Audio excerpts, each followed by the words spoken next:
Banjir merupakan salah satu bencana yang banyak terjadi di banyak belahan wilayah negara.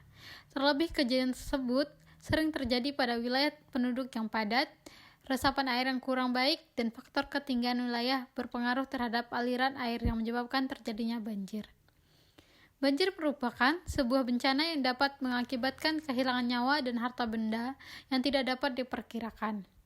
Selain itu, aliran air yang kurang baik dapat mengakibatkan potensi banjir yang dikarenakan oleh baik sampah yang terdapat pada saluran air dan sedimentasi tanah yang dibawa oleh air hujan.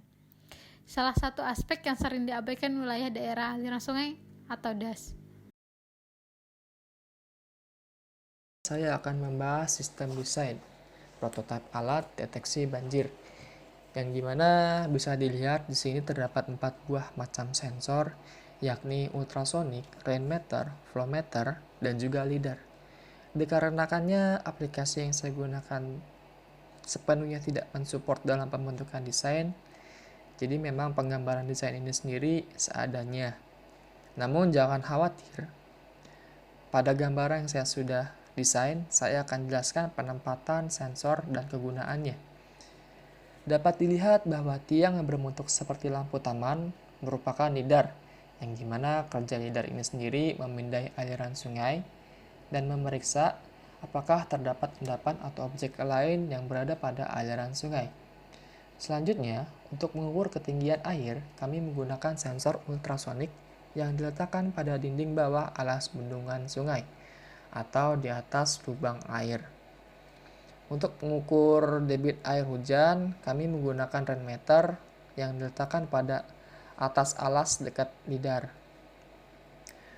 Dan yang terakhir, sensor flowmeter ini diletakkan pada lubang air untuk mengukur banyaknya debit air sungai yang mengalir. Untuk penaruhan microcontroller dan GSM 900 diletakkan dalam ruang kontrol demi menghindari kerusakan alat lebih lanjut. Dan untuk dayanya sendiri bisa menggunakan baterai atau memanfaatkan aliran sungai yang kemudian bisa diolah menjadi sebuah listrik. Namun hal itu mesti diolah terlebih dahulu untuk bisa masuk ke dalam microcontroller agar bisa digunakan. Skema pembuatan sistem deteksi banjir. Pada bagian input menggunakan 4 buah sensor, yaitu lidar sensor, rain detection, flowmeter, dan ultrasonic. Data akan diolah menggunakan microcontroller Arduino Uno dengan menggunakan metode fuzzy. Setelah itu, data akan dikirimkan menggunakan sensor GSM ke database penyimpanan. Output dari sistem ini yaitu berupa buzzer peringatan banjir, SMS peringatan banjir, dan data dari sensor dapat dimonitoring menggunakan halaman website. Saya akan membahas tentang cara kerja lidar. Lidar atau Light Detection and Ranging merupakan sebuah teknologi perapat jarak jauh optik yang mengukur properti cahaya yang tersebar untuk menemukan jarak atau informasi lain dari target yang jauh. Pemanfaatan ini sendiri digunakan pada prototipe deteksi banjir untuk mendeteksi jarak antara lidar dengan endapan yang ada pada aliran sungai, yang dimana akan terbagi menjadi dalam 3 kategori: sedikit, sedang, dan banyak. Rain sensor. Prinsip kerja dari modul sensor ini yaitu pada saat ada air hujan turun dan mengenai panel sensor, maka akan terjadi proses elektrolisa oleh air hujan.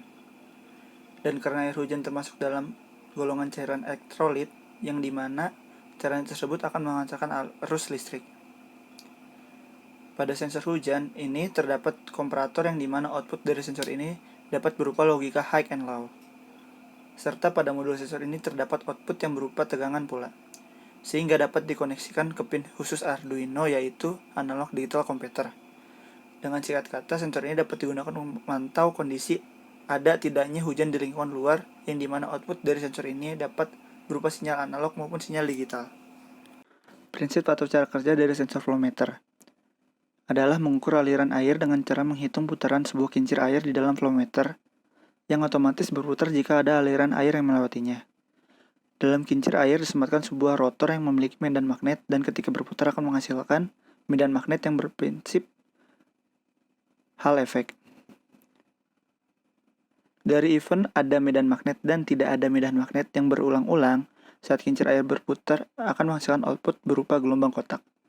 Signal inilah yang nantinya akan kita hitung untuk menghasilkan nilai debit atau volume air yang melewati flowmeter ini. Sensor ultrasonik berguna untuk mengukur jarak atau ketinggian pada air. Sensor ini dimulai dari gelombang ultrasonik yang berfrekuensi tertentu yang dibangkitkan melewati alat yang disebut dengan nama piezoelektrik sebagai transmitter. Alat ini akan menghasilkan gelombang ultrasonik yang berfrekuensi 4 kHz sesuai dengan osilator yang terpasang pada sensor. Biasanya alat ini akan memancarkan gelombang pada suatu target dan jika sudah mengenai permukaan target, maka gelombang tersebut akan terpantul kembali. Pantulan gelombang tersebut akan diterima oleh piezoelektrik sebagai receiver, dan kemudian sensor akan mengkalkulasikan perbedaan antara waktu pengiriman dan waktu gelombang pantul yang diterima. Pada metode fosifikasi logik memiliki 3 proses utama. Yang pertama, fosifikasi, kedua, inferensi, dan ketiga, defosifikasi. Fosifikasi merupakan proses mengubah nilai input menjadi nilai linguistik yang sudah ditentukan berdasarkan nilai keanggotaannya. Pada penelitian ini, kami menggunakan 3 nilai input. Pertama, dari ketinggian air, yang memiliki nilai variabel linguistik rendah, sedang, dan tinggi. Kedua, debit air dengan 3 variabel linguistik yaitu gerimis, normal, dan deras. Dan yang terakhir yaitu standar deviasi yang memiliki 3 variabel linguistik yaitu sedikit, sedang, dan banyak. Hasil output dari fosifikasi ini yaitu 3 variabel kondisi, yaitu siaga 1, siaga 2, dan darurat. Selanjutnya yaitu proses inferensi. Inferensi adalah mengubah nilai input fuzzy menjadi output fuzzy dengan cara mengikuti rules yang telah ditetapkan. Pada proses implementasi fuzzy ini, kami menggunakan nilai data debit air yaitu 9 liter per menit, sehingga fungsinya keanggotaan diperoleh yaitu gerimis dan normal. New gerimis dari 9 liter per menit yaitu adalah 0,5 dan new normal yaitu adalah 0,5. Nilai input ketinggian air yang diperoleh yaitu 5 cm, sehingga fungsi keanggotaan dari ketinggian air yaitu adalah tinggi. New tinggi dari 5 cm adalah 1. Dan nilai input terakhir yaitu standar deviasi adalah 3,3. Fungsi keanggotaan linguistik adalah sedang dan banyak. New sedang 3,3 adalah 0,7 dan new banyak 0,3. Selanjutnya adalah menggunakan metode Mamdani untuk inferensinya. Basis pengetahuan rule dengan menggunakan min. Rule yang diperoleh ada 4, yaitu rule 8, 9, 17, dan 18. Dengan kondisi if debit air gerimis 0,5, n ketinggian air 1, n standar deviasi sedang 0,7, dengan status siaga 1 0,5. Rule 9, kondisi yang diperoleh if debit air gerimis 0,5, n ketinggian air 1, dan standar deviasi banyak 0,3 dan status siaga 2 0,3. Rule 17, if debit air normal 0,5, n ketinggian air 1, n standar deviasi sedang 0,7 dan status siaga 2 0,5. Dan yang terakhir, rule 18, if debit air normal 0,5, n ketinggian air tinggi 1, n standar deviasi banyak 0,3 dan status darurat 0,3. Proses inferensi yang kedua adalah nilai fuzzy akhir dengan cara max untuk melakukan status yang diperoleh dari 4 rules tersebut. Status siaga 1, nilai max yang diperoleh adalah 0,5. Status siaga 2, nilai max yang diperoleh adalah 0,5. Dan status darurat, nilai max yang diperoleh adalah 0,3. Setelah melakukan tahapan inferensi, selanjutnya tahapan terakhir adalah defasifikasi, di mana kita melakukan pemetaan terhadap nilai output dari logika fuzzy yang telah dihasilkan pada tahap inferensi. Defasifikasi menggunakan metode average. Dari hasil defasifikasi, implementasi dari debit air 9 liter per menit, ketinggian air 5 cm, dan deviasi standar 3,3, didapatkan status keadaan siaga 2 dengan nilai keadaan 50.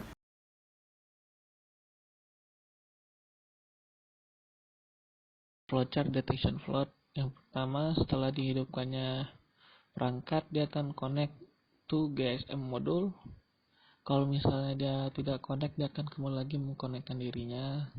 Kalau misalnya sudah connect, dia akan membaca data dari sensor. Setelah itu menerima datanya dari sensor. Setelah menerima data dari sensor, dia akan melakukan fusifikasi data dari state of refer.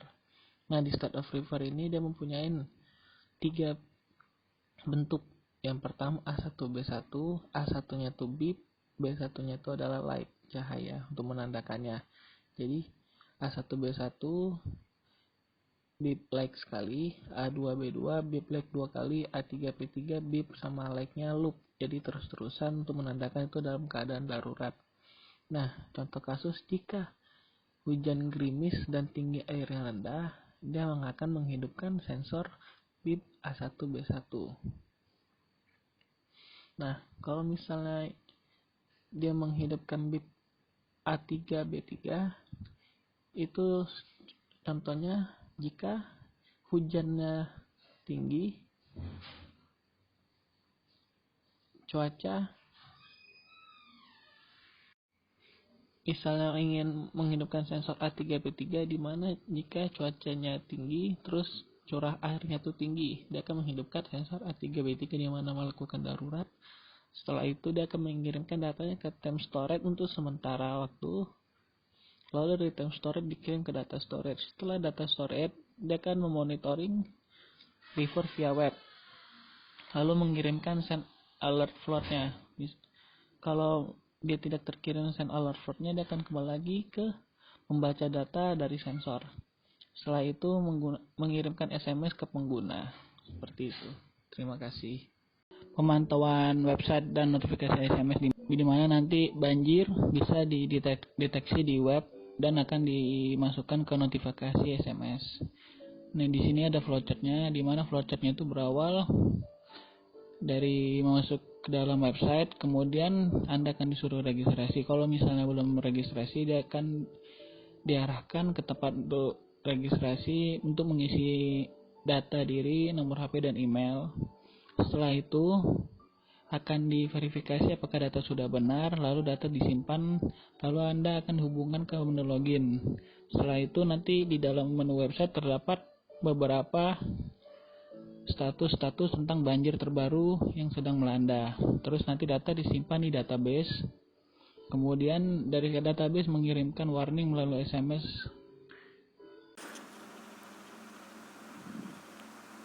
Pinout atau rangkaian dari sensor yang terhubung dengan microcontroller Arduino Uno. Simulasi prototipe menggunakan website Tinkercad. Pada Tinkercad ini dapat melakukan simulasi elektronik dengan beberapa microcontroller atau sensor yang hanya disediakan pada website. Simulasi pertama yaitu menggunakan sensor ultrasonic. Sensor ini akan digunakan untuk mengukur ketinggian air pada sungai. Pada sensor ini diprogram untuk mengukur air dengan 3 kategori, yaitu rendah jika jarak sensor dengan air lebih dari 150 cm dengan notif LED hijau. Sedang jika jarak sensor dengan air lebih dari 100 cm dengan notif LED kuning. Tinggi jika jarak sensor dengan air kurang dari 100 cm dengan notif LED merah. Simulasi kedua yaitu range sensor. Kita yang menggunakan sebuah potensiometer yang terhubung dengan Arduino Uno untuk simulasi karena range sensor tidak ada di Tinkercad. Pada simulasi ini mempunyai 3 kategori, yaitu cuaca cerah jika nilai tegangan kurang dari 164, gerimis jika nilai tegangan lebih dari 165 sampai 511, hujan jika nilai tegangan lebih dari 512. Kesimpulan dari alat kami adalah dalam mendeteksi area sungai yang berpotensi banjir disebabkan oleh aliran air yang kurang bagus yang disebabkan oleh endapan dari pembaca lidar, maka dapat diketahui apa yang menyebabkan terjadinya endapan dengan menggunakan segmentation. Flowmeter, rainmeter, dan ultrasonic merupakan alat yang penting untuk mengukur debit dan ketinggian air. Tanpa alat tersebut, sulit untuk mengukur debit dan ketinggian air secara akurat. Data yang didapat dari lidar, flowmeter, rainmeter, dan ultrasonic kemudian akan diproses menggunakan Fuzzy untuk menentukan data yang didapat termasuk ke dalam kategori siaga 1, siaga 2, atau darurat. Data yang telah diproses maka akan disimpan ke dalam database sehingga pengguna dapat melihat data secara real time atau secara langsung dan dapat dilihat melalui website pengguna melewati Short Message Service atau SMS.